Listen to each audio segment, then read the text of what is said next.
Hello and welcome to D-Vlog, and I am here today with Eric Bass, who you might know from his day job in being the bass player in the incredible Shinedown.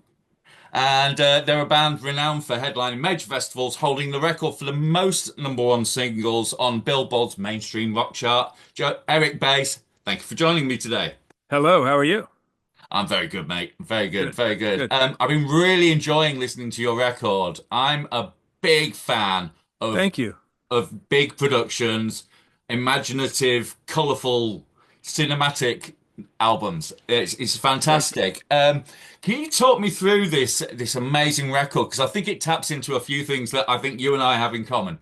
So, if you could just let my readers know the through line on this record. Yeah. So the record actually started with a story idea. I was in it was actually the first European UK tour that we did for the Attention record. So it's been a few years ago. I was in a hotel room in Milan and I just got done with a workout, and I had this. And some people have experienced this in their life, and some haven't. So the ones who have experienced this will know exactly what I'm talking about. The ones that haven't will think that I'm insane.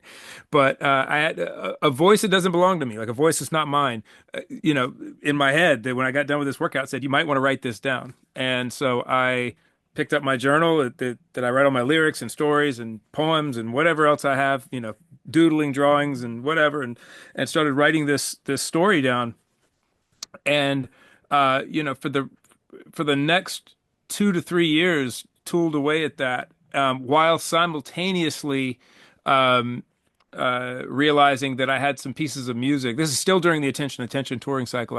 I went to Brent and I'm like, hey man, you ready to start writing the next Shinedown record? Because I've got these pieces of music. They're a little weird, some of the stuff's a little odd, not as, but wasn't trying to scare him off from it or anything. But I was just like, hey, these are, but I think it's cool stuff. And he's like, I'm absolutely not ready to start writing a new record. So he doesn't like to write when we tour. So, but it's worth asking, So I said, well, hey, I got these ideas and I'm gonna take this music and do something else with it, and I have everyone's blessing for that, right? Our band is very much like that. We all communicate very well, and so I started working on this record during the Attention touring cycle, and then into the pandemic, right? So we came up. We in fact the last show of the Attention tour was the O2 in December of 19, and then pandemic. We went home, and everybody knows what happened next, Yeah, right? absolutely. So I rolled into pandemic working on this record, and you know st started taking snapshots of the story. So the record is chronological, but it's not really telling the whole story. It's just taking scenes and stories that happen during this adventure that where I thought I could I where I could really tell emotional things about these characters or emotional moments.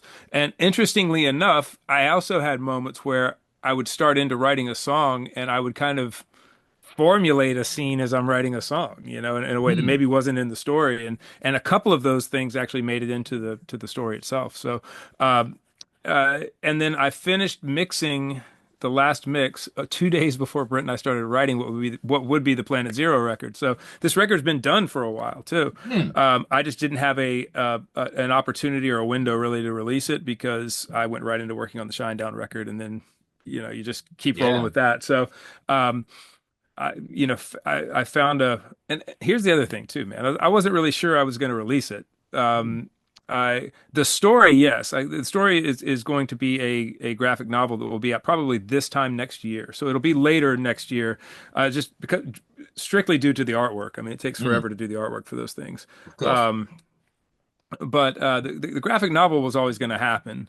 The music I wasn't so sure about because I wasn't sure what the reception would be. I love it a lot. I wasn't sure, I made it for myself, to be honest with you. I wanted to see if I could do all of the things that I did on it and pull it off, and becoming a lead singer all of a sudden, right? It's Right.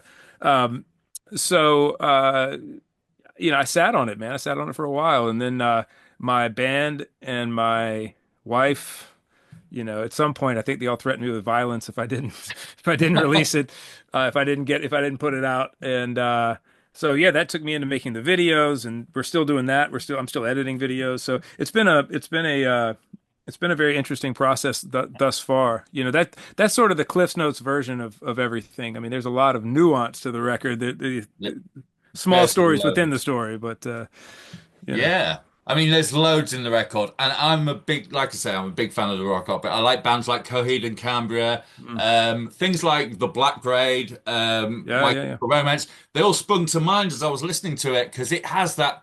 It's extravagant and it's kind of vaudeville at times, and hmm it's got the sort of like choral backups and stuff like that. It's multi-layered, multifaceted, and like all the best records, it takes a few listens to catch everything because there's so much going on and I love it. And right, yeah. Thank you. one of the things it said was you notice that these characters had you'd unconsciously reflected different facets of yourself. Now, this Yeah. is something I can absolutely associate with because I was diagnosed autistic last year. Mm. After years and years and years, like late diagnosis, after years and Isn't years, it isn't it isn't it interesting like how like you're like all of a yeah, sudden it's like someone explains to you why you are the way you are, and all of yeah, a sudden yeah. things make sense in a weird way. Yeah. Exactly. It's like Yeah. I could have done with knowing this years ago, Yeah. but it's so good for the creative process. And I didn't want this to be Yeah. like, oh, woe is us, we've got we're neurodivergent. No, no, no. Yeah. It's actually a superpower in some respects because you can Yeah. write these incredible wild records. And Yeah. I love it. I love it for that. So yeah, did you find that that was a good tool in your box, being able to have that attention to detail?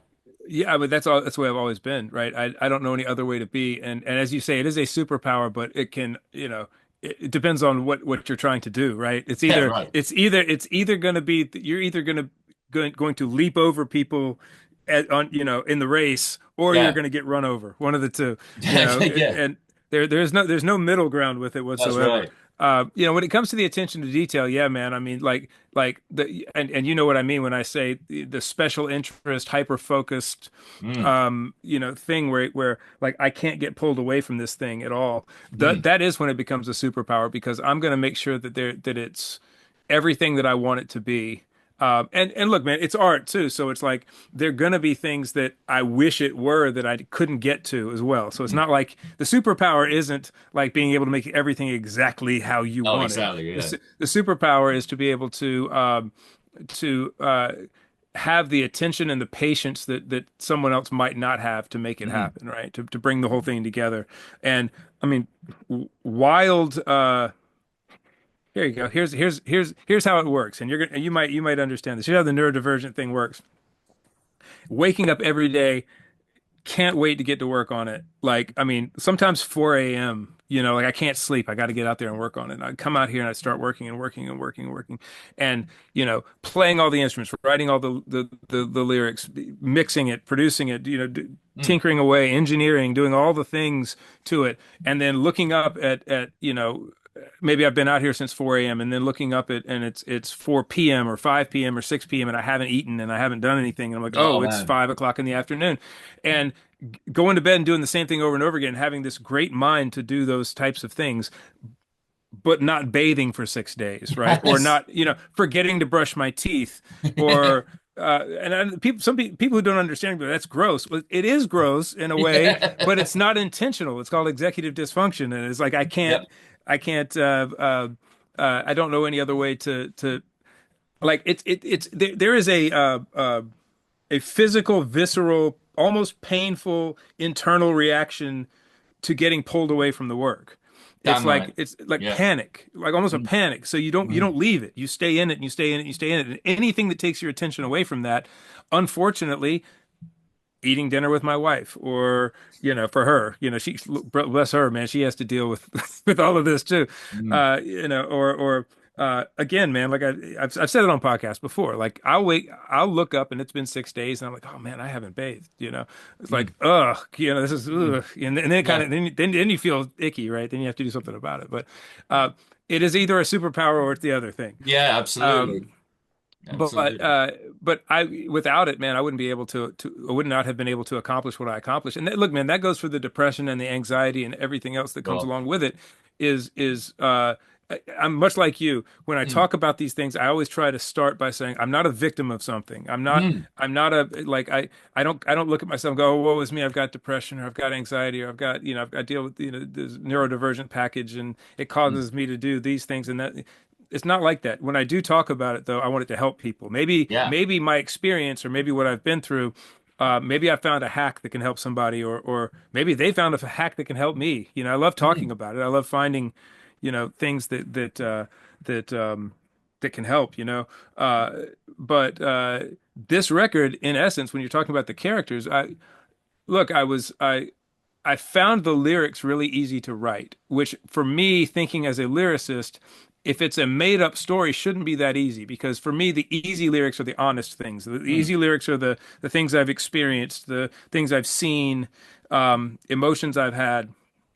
That leads to like easy in quotes, right? It's never really mm. easy, but it's Yeah. like it's fluid, maybe is a better way of putting it, right? Yeah. There's some fluidity to writing the lyrics, and uh, that sort of that caught me odd because this is a made up thing. It's a made up world, but I do know these characters intimately, right? They've been Mm, living in my head, and I've been writing about them. So maybe that's it. And then I was listening to a song on the record called "Good Night, Good Night," which is I think the fifth track on the record, yeah.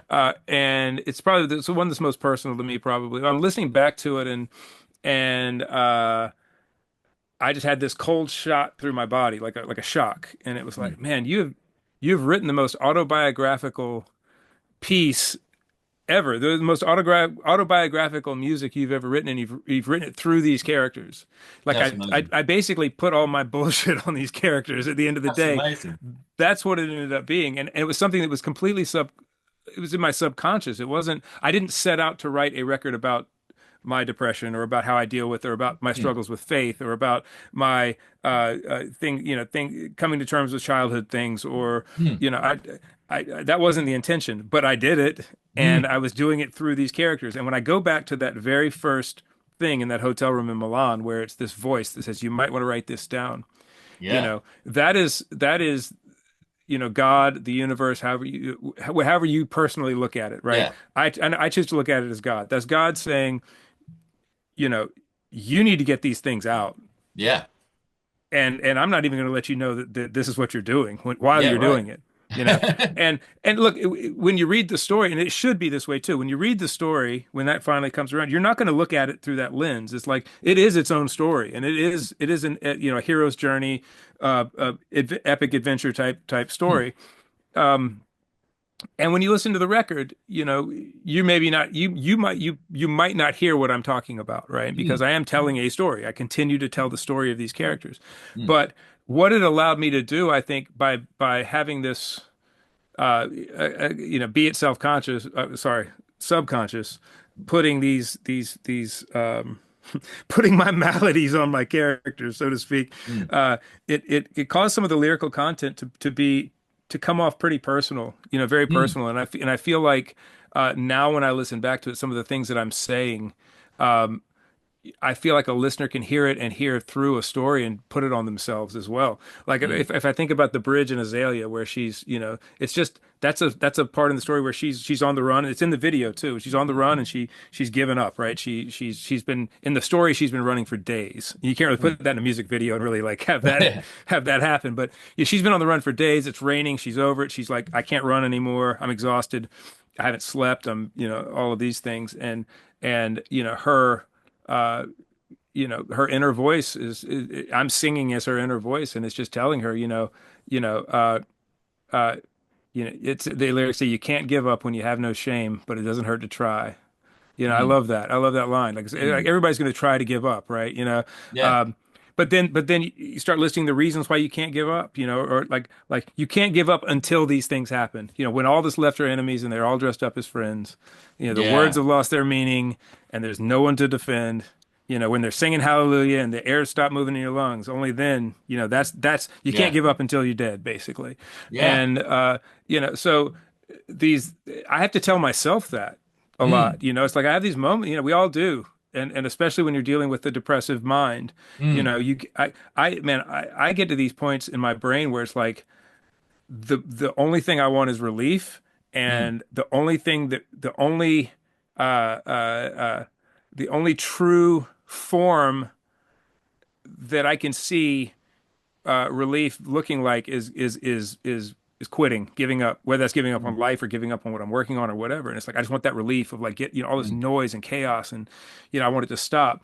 And I have to have those conversations with myself about, hey, you know, mm. is you're here for a purpose, right? Absolutely. And until there is no more goodness left in the world, until there's not a chance in hell of anything going right, you can't Mm. give up, and No. so, but again, it's interesting how that, I'm just writing a song. I think I'm just writing a song about this character that's having a Yeah. moment, right? And then I listen back to those lyrics and I'm like, that's exactly what I tell myself, or a very poetic version of what I tell myself, right, in those Absolutely. moments. So, um, and I can give you a bunch more examples of that, of things like that. The end Mm, of the Devarin, or it's Mind Control is the song, but Devarin is the character. I was called the Devarin song. It's Mind Control, which is the single. mm, Uh, at the end of that song, when he's looking at himself in the mirror and uh, you know, uh, talking about passing on the pain. Like, don't take all of the things that you've been through and all of your experiences and pass them on to others. mm.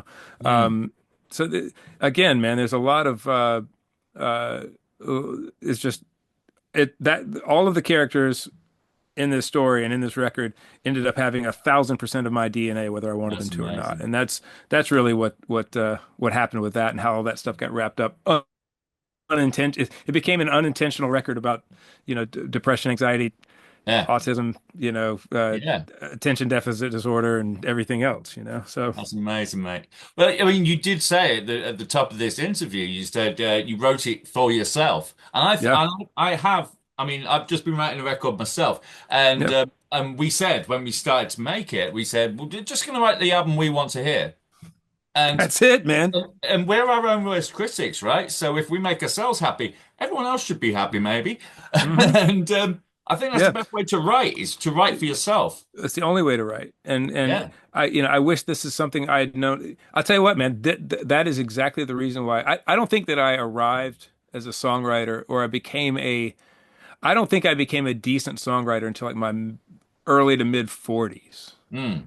Like I wrote a lot of stuff, but like my music started to resonate with me about that age. Yeah. And I realized that, and I just turned 50, so it hasn't been that, it's been Mhm.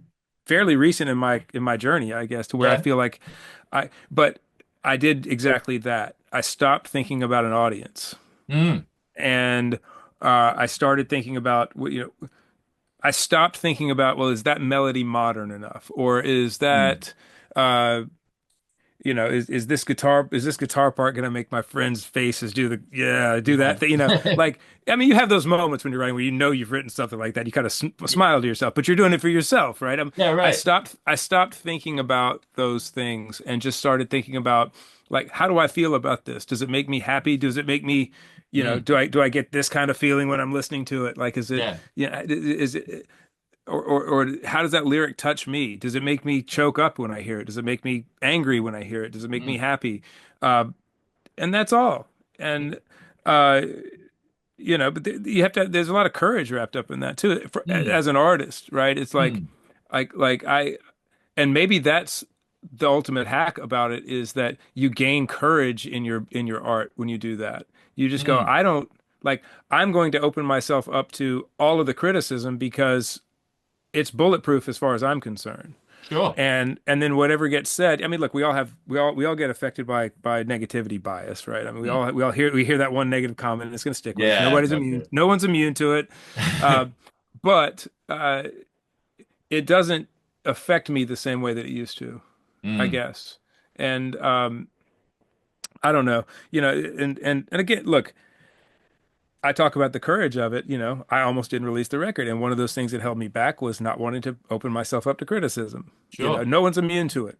But Yeah. in the writing process of the record, and Mm. you're doing the right thing, man. If you're writing something that you and Yeah. your friends and your bandmates or your writing mates or whoever they are, if you all are creating something that you all feel great about, man, that's Yeah. really all that matters. Oh, yeah. Because at the end of the day, you have to live with it forever, you know? Absolutely. And like we're both in our 40s. This is our fourth album.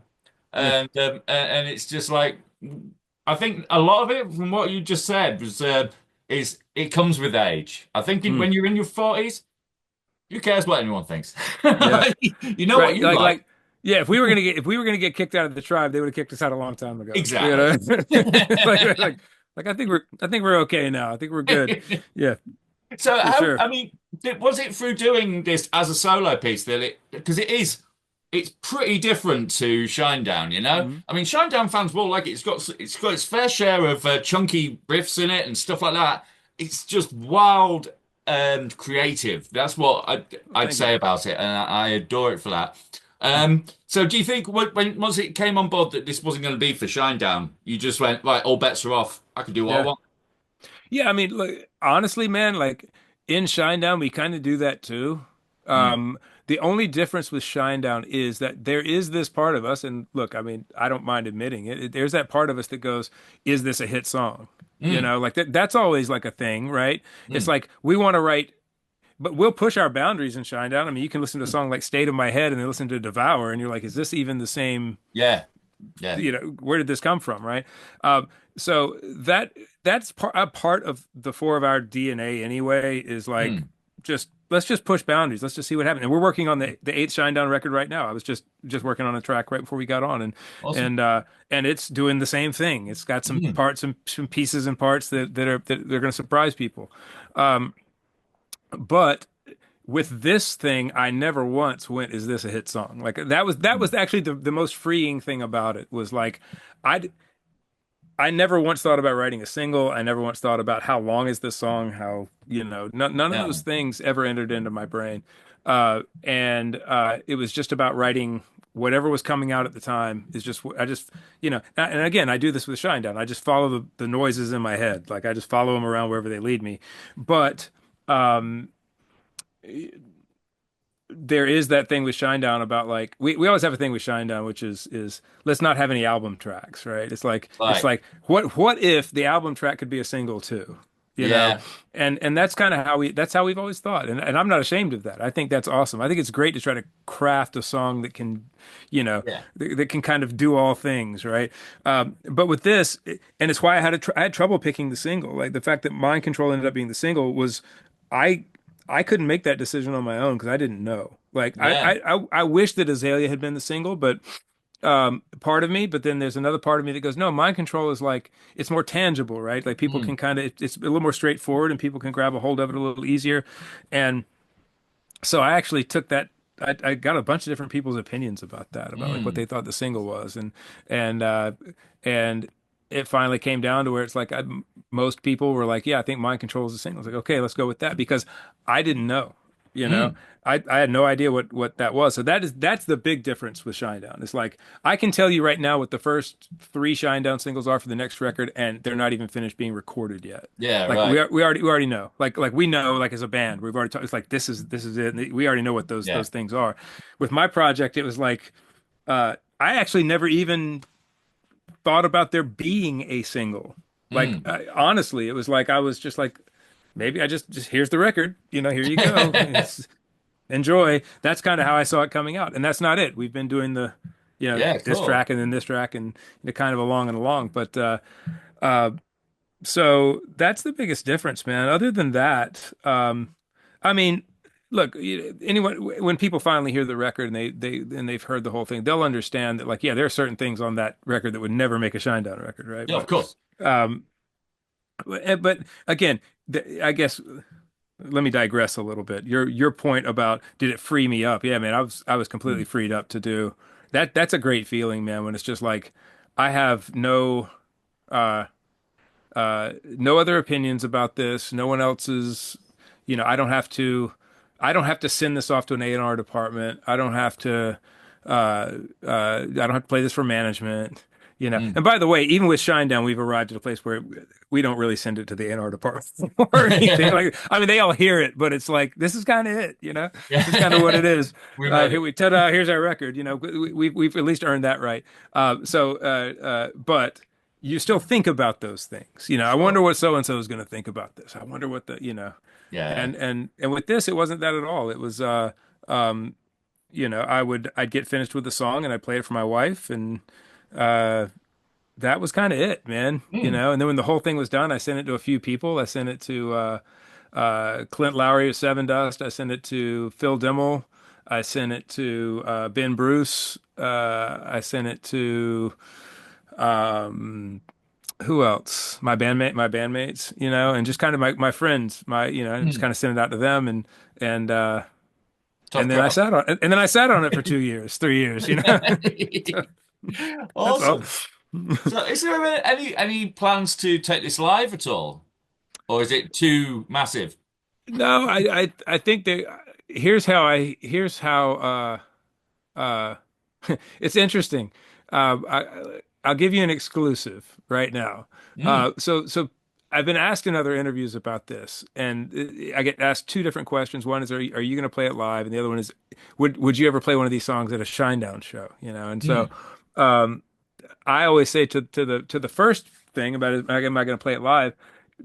Shinedown's working on our eighth record right now. I'm Mm. in, I'm producing and mixing and working on that. Yeah, man. Um, uh, but next year, when the graphic novel comes out, maybe if Mm. Shinedown's not touring, that might be a good spot for me to go out and do some shows.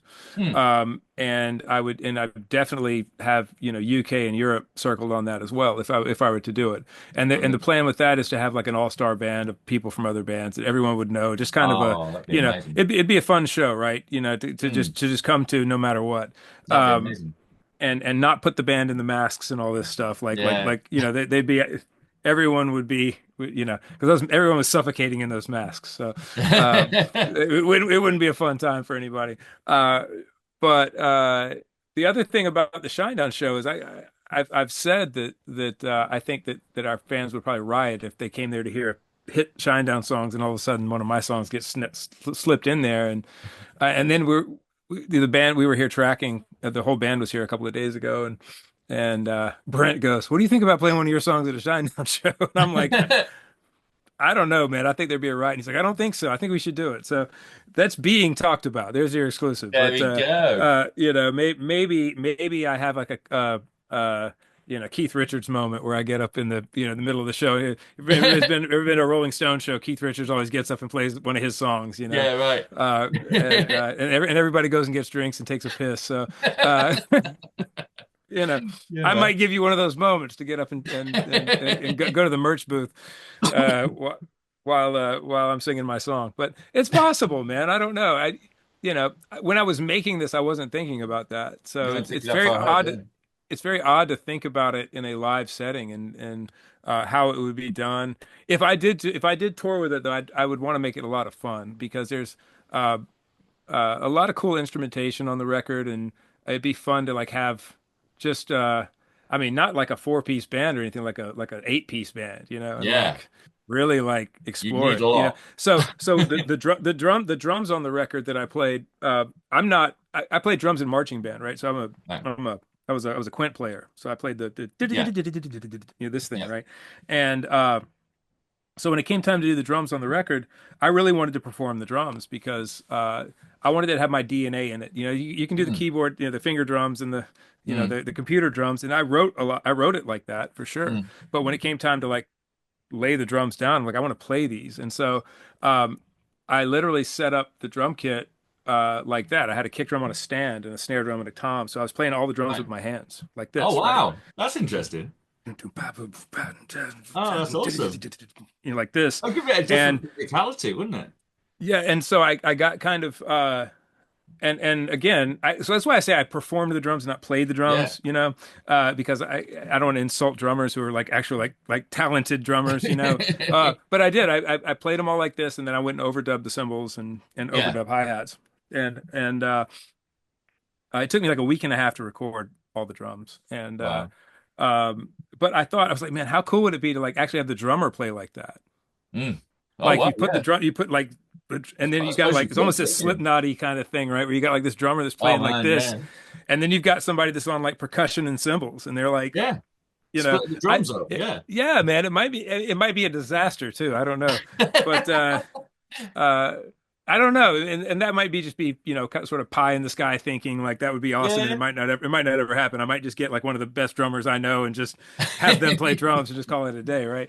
But it's fun to think about. maybe doing it that way, three guitar players and, you Yeah, know, why two not? keyboard players and, I don't know.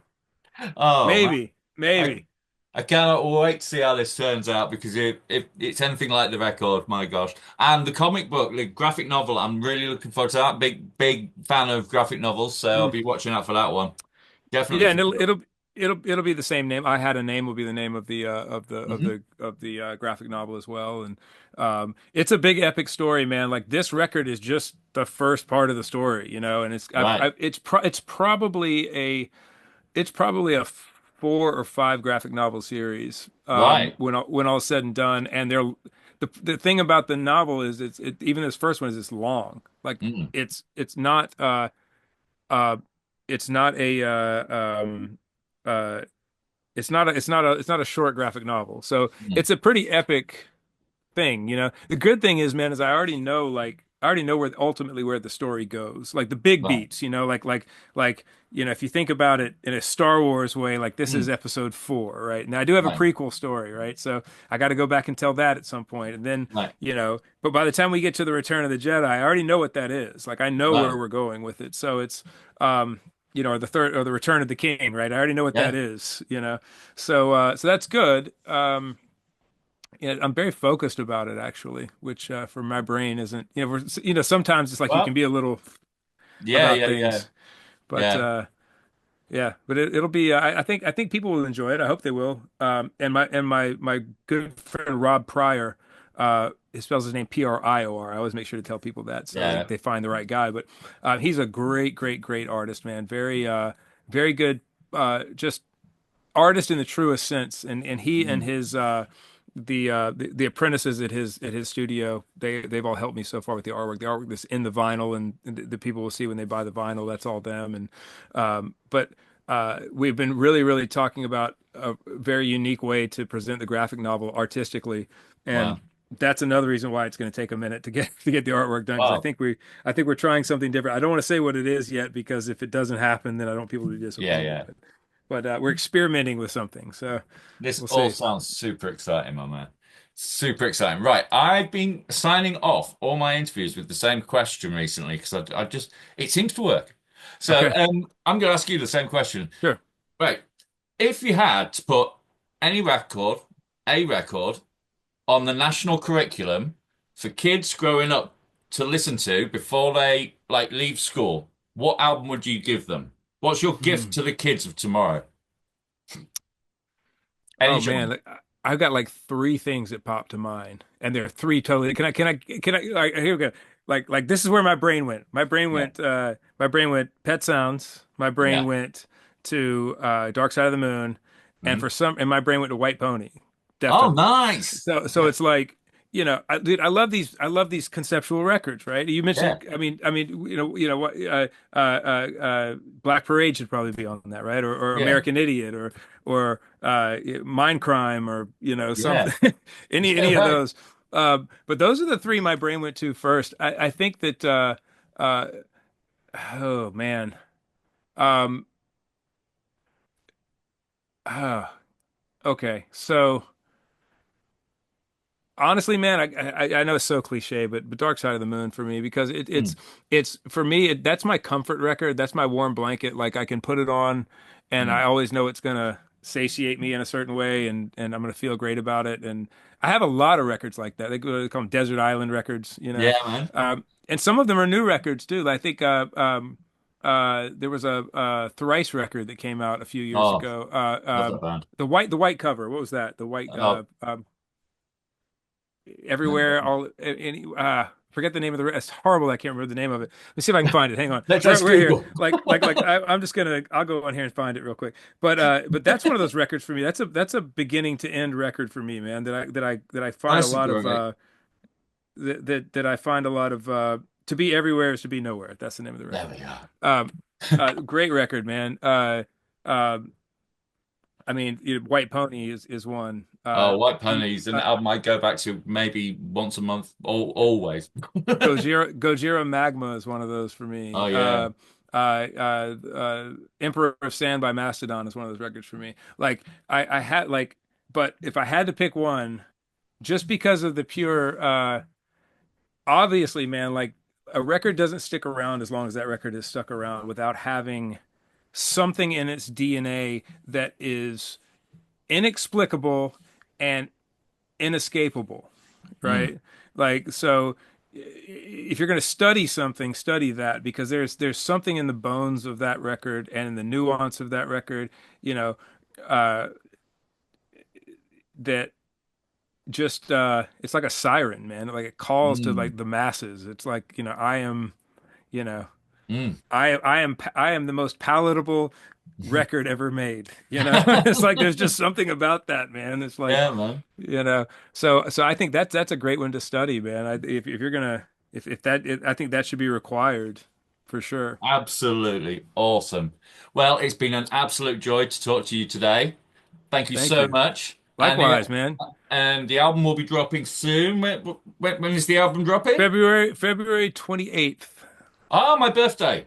Oh, Marvelous. look at this. So, oh man, look at that. Happy birthday. See, it drops on your birthday, and I did that for you, of course.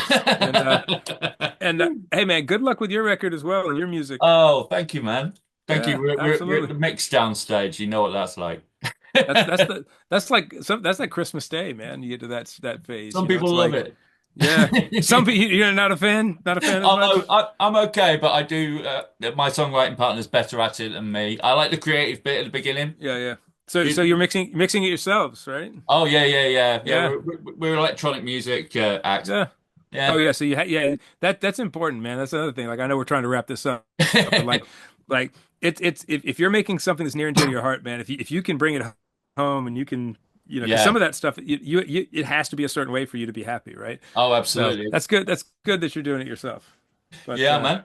I love it. I love that part of the process. Absolutely. Right. Well, February 28th, the album is out then, and we look forward to seeing it. And I'm totally excited to see where this goes. So, Thank thank you. you for speaking to us today. Thank Yeah, you. yeah, I appreciate it, man. Thank you, and thank you for liking the record. It means a lot to me. Thank you.